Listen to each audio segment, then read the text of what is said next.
Says here, could you go over the issue of praying sadl? I'm Maliki. And could you go over the proofs for or against it? Many say that those who pray sadl are not on the Sunnah. But about the hadith that excludes fi thob, doesn't that exclude what you're wearing? Raqam fi thob. Is it allowed to dye nails with henna? And is it Sunnah to dye nails with henna? We say first and foremost, as far as the concept of a sadl, and perhaps the question, because the word sadl has more than one meaning, but perhaps he means here that a person makes the salah and he has his hands by his side, or her hands by her side. They may raise the hands, but they don't make qabt. They do not fold the hands, place the hands right on the left wrist or the forearm or even to the elbow.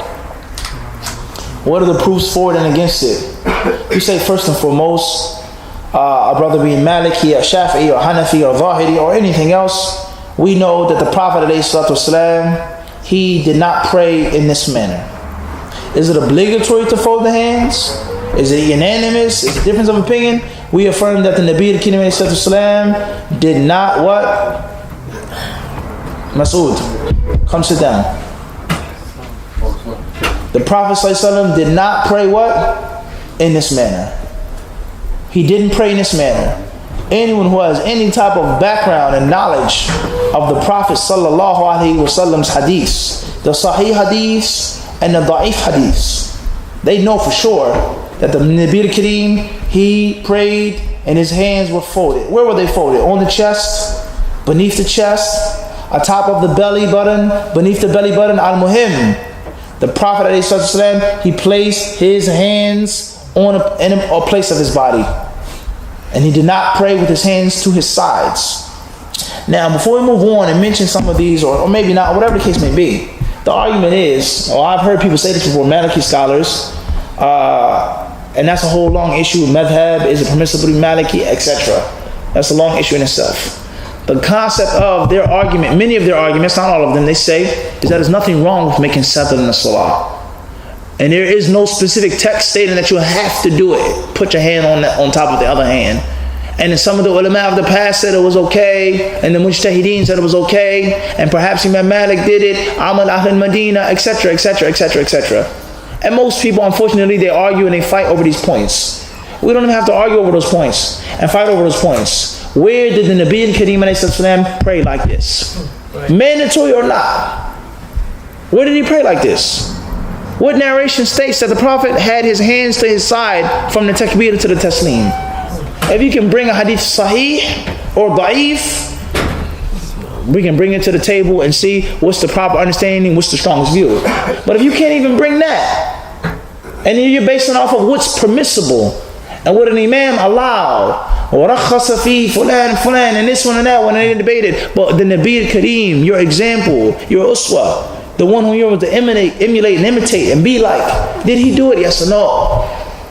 If he did it, then we can look at the other hadith. What's the correct? What you do all of the time. If he didn't do it, and you're basing the second pillar of Islam, the most important physical act of worship, off of something that an imam allowed and differed over, you have serious problems with your Islam.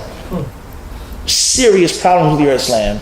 If the most important physical act of worship, a big part of it is based off of the view and the fatwa of a later scholar, that's a problem. And I don't think any intellectual Muslim is going to differ on this point. I don't think any intellectual Muslim is going to differ on this point. We didn't get into it being haram or not.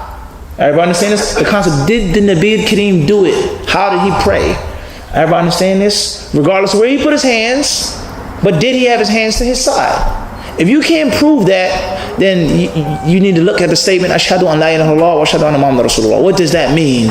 To you to continually do something in the salah, the second pillar of Islam, that the Prophet never did, and that an imam allowed, and that an imam did. That's a mushkilah. That's a big, huge mushkilah. That's in brief. The argument, okay, on this point, you can find in the books of Shuruh al-Hadith, the books of fiqh, the classical four schools, the other non-orthodox four schools. They dealt with this issue in detail. Is it permissible to put your hands at the side When you do fold your hands, where do they go? Chest, navel, belly, etc. Al-Muhim is that the Nabi al-Karim alayhi, he said in Sahih Bukhari, the hadith of Sahih ibn Sa'ad al-Sa'di radiyallahu anhu, he says, Inna ma'ashir al-anbiya umirna an nada'a aymanana ala shama'ilina fi salah. He said, we, the prophets, the assembly of prophets, we have been commanded in order to place our right hands over our left hands in the salah. We have been commanded in order to put our right over our left in the salah. There's another narration that the people were commanded to place their hands, the right hand on the left hand, in the salah. And in many other narrations in which the Prophet put his hand on his left hand in the salah, regardless of where. That's a whole different issue. Here, like this, like that. Those are secondary issues. What is important is that the Nabi al-Karim alayhi salatu wasalam, he didn't pray like that. His companions didn't pray like that. And if there is a narration here or there, they do not stand up to the light of the numerous narrations. So this has nothing to do with being Maliki or Hanafi or Shafi'i. First and foremost, you have to be Muhammadi. Muhammadi. How did Imam Malik understand? How did Imam Abu Hanifa understand? How did Imam Shafi understand and deduce and extract? That's fine and that's peachy. But when the dalil comes to you clear and pristine, what Muhammad did or didn't do, that is your stance as a Muslim, as a Muhammadi. The madhab of Muhammad ibn Abdullah. Something that's unclear, something that's detailed, something that you don't understand, that's a different story. You blindly follow a scholar that you trust. You study this traditional school. But when the dalil is in front of your face, you're nothing more than Muhammadi Zahiri. You take the apparent text. Every Muslim initially is Zahiri, has to take that which is apparent from the text. Everybody understand this? Initially. So therefore, it depends on the person's level of knowledge. If you can study and research, you have to follow what you studied and what you researched. If you're a blind follower, then take what I just said. Put your right hand on your left hand. That's what the Prophet ﷺ did. That's my advice. No Muslim should make 7. Allahu Ta'ala alam. Next question says, many say that those who pray sadr are not on the Sunnah. We've explained this many times. If it's an issue of ijtihad, that's one thing. Is it correct to say someone is not on the Sunnah over one issue that they do?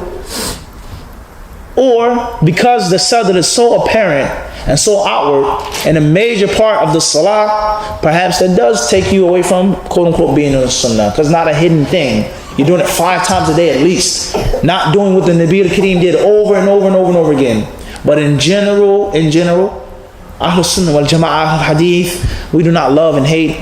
We do not show wala and bara based off of masail ijtihadiyya fiqhiyya. That's not from our way.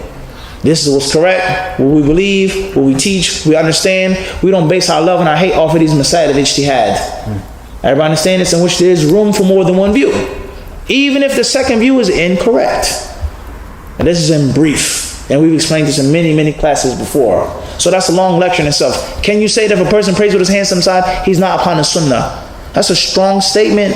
And also saying someone is on the Sunnah because they put their hands on the right hand on the left. The Sunnah, brothers and sisters, is not just one thing you do. It's not one thing you say. It's not one thing that you do in front of the people. The Sunnah is a whole entire aspect of life. That's the Sunnah. So obviously it's going to be relative. Who's the person from among us that can raise his hand and says, Huwa ala Sunnah, ala al-itlaq? Man minna. The Sunnah. Where's your miswak, Khalid? The Prophet he used the what? He used it all the time, even before he was dying. He gave it to Aisha, and she prepared the miswak for him to use on his deathbed. So if you don't have a miswak, brushing your teeth all of the time, now you're officially what? Out, get out. Is that from the Sunnah? Without a doubt. How many hadith are on the miswak? And the list goes on of things that the Prophet ﷺ did and practiced and encouraged. Just because a person doesn't do 1 or 2 things does not mean he's what? Off the Sunnah. Nor does it make a person what? On the Sunnah for doing a few things. Everybody clear on this? The beard is from the Sunnah without a doubt. The beard is mandatory. Every Muslim man must grow his beard. And it's unlawful to shave his beard, according to all of the ulama, the madhahib of the ulama of the past. Ijma'.